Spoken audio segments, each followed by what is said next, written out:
Assalomu alaykum qadrli obunachilar. Men sizlarga avtomatik o't olib qo'ydim men qizig'i. Sizlar bilan bitta obzor qilib chiqamiz. Hop.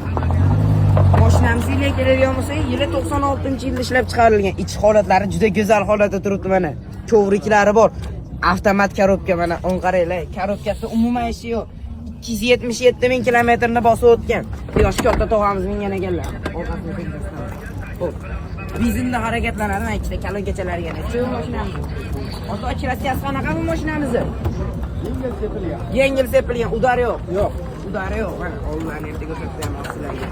Mana motorlari 1 gram ham yog' yemaydi, yangi akkumulyator, hamma yo'g'i tiniq holatda turibdi. Xo'p. Oshta bu mashinamizni nechta beramiz mana obunachilarimga? 3,5 mingga beramiz. 3,5 mingga beramiz. Generalni beraverasiz. Beramiz. Generalni ham beraveradi. Ekran ostidan nomerlarni qoldiramiz, tezda aloqaga chiqaverasizlar. Buni avtomatik oqtaruvchi akalarni tezda jo'natib qo'yamiz.